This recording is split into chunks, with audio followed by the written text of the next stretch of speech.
আমরা অত্যন্ত আশাবাদী আমরা এটা মনে করছি যে মানুষ এটাকে রুখবেই, এটা মানুষ বেশি দিন টলারেট করবে না।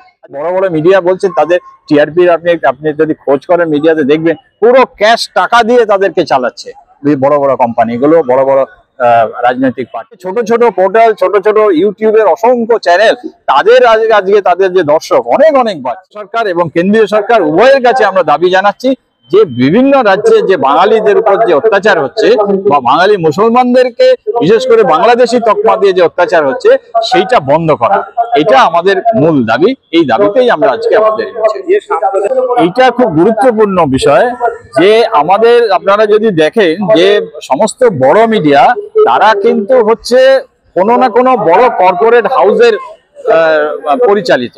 প্রত্যেক কটা বড় মিডিয়া তাদের পেছনে রয়েছে কোনো না কোনো শিল্প গোষ্ঠীর মালিকানা। এবং এইটা ওই যেটা বললাম যে ভোটের রাজনীতি, যেটা যুদ্ধ জিগিরও ভোটের রাজনীতি, এই হিন্দুত্বের জিগিরও ভোটের রাজনীতি।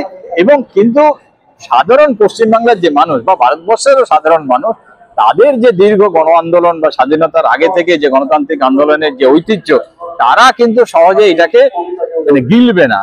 যে কারণে লাগাতার এই মিডিয়াকে দিয়ে তারা এই প্রচারগুলো সারা দিন 24 ঘন্টা 50টা 100টা মিডিয়া লাগাতার প্রচার করে চলেছে, যাতে মানুষের যে মাথার মধ্যে বিষয়গুলোকে ইয়ে করা। যে আমাদের সেই নম চমস্কি সেই বিখ্যাত থিওরি আমরা জানি যে কিভাবে মতামত তৈরি করতে হয়, যে লাগাতার তাকে তার মধ্যে তাকে খাওয়াও, তাকে মাথার মধ্যে এইটা হচ্ছে সেই মিডিয়া এই ভোটের রাজনীতি কর্পোরেটের হয়ে যে লুণ্ঠনটা গোটা দেশ জুড়ে চলে, কর্পোরেট যে লুণ্ঠনটা সারা দেশ জুড়ে চালাচ্ছে, এই যাতে ভোটের রাজনীতিতে এই মিডিয়া হচ্ছে তাদের সে হাতিয়ার হিসেবে কাজ। দেখুন, আপনারা সাংবাদিক হিসেবে আপনারা সারাদিন রাস্তায় থাকেন, আপনারা একটা জিনিস নিশ্চয়ই খেয়াল করেছেন যে একদিকে এই ভয়ঙ্কর সাম্প্রদায়িক বিষ ছড়ানো হচ্ছে, এই যুদ্ধ জিগির তোলা হচ্ছে, ধর্মের জিগির তোলা হচ্ছে, মানুষের বিভেদ তৈরি করা হচ্ছে। অন্যদিকে আপনারা নিশ্চয়ই এটা খেয়াল করছেন যে ব্যাপক কিন্তু মানুষের মধ্যে কিন্তু একটা প্রতিবাদও হচ্ছে। একটা অংশের কিন্তু আজকে আপনারা মিডিয়ার মানুষরাও কিন্তু আজকে আপনারা প্রতিবাদ করছেন এই ধর্মের জিগির তুলে, এই যে সাম্প্রদায়িকতার বিষ যে ছড়ানো হচ্ছে।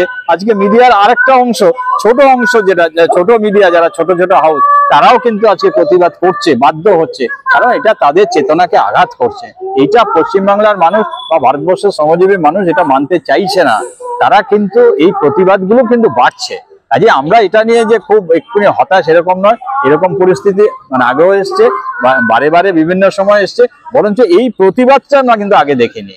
এই প্রতিবাদ যে মানুষের চেতনার এই যে বিস্ফোরণ হচ্ছে, মানুষ এত প্রতিবাদী মানুষ রাস্তায় নামছে, যে এত প্রতিবাদ আমরা দেখিনি আগে, আজকে কিন্তু আমরা সেটা দেখছি। কাজে আমরা অত্যন্ত আশাবাদী আমরা এটা মনে করছি যে মানুষ এটাকে রুখবেই, এটা মানুষ বেশি দিন টলারেট করবে না। আজকে আপনি বড় বড় মিডিয়া বলছেন তাদের টিআরপি, আপনি যদি খোঁজ করেন মিডিয়াতে দেখবেন পুরো ক্যাশ টাকা দিয়ে তাদেরকে চালাচ্ছে বড় বড় কোম্পানিগুলো, বড় বড় রাজনৈতিক পার্টিগুলো। তারা নিজের যে রেভিনিউ রোজগার দিয়ে তারা কোনো সংস্থা চালাতে পারছে না।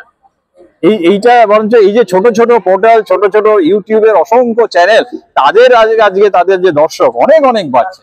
এই যে মিডিয়াকেও কিন্তু আজকে যথেষ্ট চাপ, তাকেও কিন্তু আমার অন্তত যতটা আমি দেখছি, বা আমারও বড় মিডিয়াতে আমাদের অনেক বন্ধু বান্ধব আছে, ছোট মিডিয়া তো আমরা জানি, আমরা তো এটা কিন্তু আমরা লক্ষ্য করছি। এটা অত্যন্ত ভালো লক্ষ্য। ভোটের জেতার জন্য সত্যি কি সম্ভব সাম্প্রদায়িক মেরুকরণ করে ভারতের মতো একটা মিশ্র সংস্কৃতির দেশে একমাত্রিক বা একটা ধর্মকেন্দ্রিক শাসন ব্যবস্থা কায়েম করতে পারবে বলে মনে হয়? দেখুন, এই রাম মন্দিরকে ইস্যু করে গত ভোটটা লড়লো, তাতে তো বিজেপিকে সংখ্যাগরিষ্ঠতা পেয়েছে, কিন্তু পায়নি। তাদের এমনকি আজকে তাদেরকে অন্য কাঁধে ভর দিয়ে তাদের চলতে হচ্ছে, বরঞ্চ যে জিগির রাম মন্দিরের জিগির তুলেও তারা পারেনি। আজকে যেখানে তারা এই যুদ্ধ নিয়ে ইন্দিরা গান্ধী 70-এর থেকে এই যুদ্ধ জিগির, তার জন্য এটাকে আজকে নতুন করে জুড়েছে। আজকে শুধু ধর্ম দিয়ে হচ্ছে না বলেই যে যুদ্ধের এই যে তাদের যে দেশপ্রেম, রাষ্ট্রবাদ, এগুলোকে তাদের সঙ্গে জুড়েছে। ওরা তো জানছে যে ওরা সাধারণ মানুষের ক্ষোভ তো তারা রাষ্ট্রে বসে তারা বুঝতে পারে। তাদের তো নানা এজেন্সি রয়েছে, তারা তো মানুষের ক্ষোভ তারা বুঝতে পারছে। তাই শুধু ধর্ম নয়, শুধু সাম্প্রদায়িকতা নয়, তার সঙ্গে দেশপ্রেম জুড়ছে, যুদ্ধ জুড়ছে, তার সঙ্গে রাষ্ট্রবাদকে জুড়ছে, সবকিছু জুড়ে তারা একটা চরম দক্ষিণপন্থী হাওয়া তৈরি করতে চাইছে। এইটার বিরুদ্ধেই তো মানুষের প্রতিবাদ। আজকে এই যে যুদ্ধের বিরুদ্ধে আপনি মানুষের সঙ্গে কথা বলে দেখুন, কোনো মানুষ যুদ্ধ চাইছে? একটা মানুষ আপনি বলতে পারেন সে মুসলমানদের প্রতি তার ক্ষোভ থাকতে পারে, সাম্প্রদায়িকতার বিরুদ্ধে তার জিগির আছে, কাশ্মীরে হত্যার বিরুদ্ধে সবাই ক্ষুব্ধ, কিন্তু কোনো মানুষ যুদ্ধ চায় না।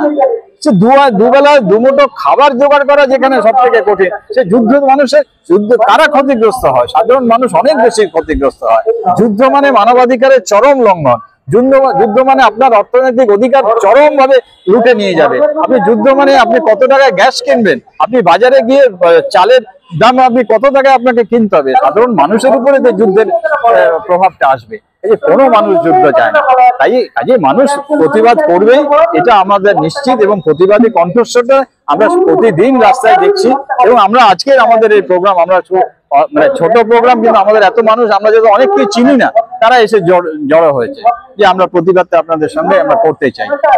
বড় পার্টিরা ডাকছে না, আমরা ছোট ছোট যারা প্রতিবাদ করতে চাইছে তাদের সঙ্গে মানুষ যুক্ত হচ্ছে।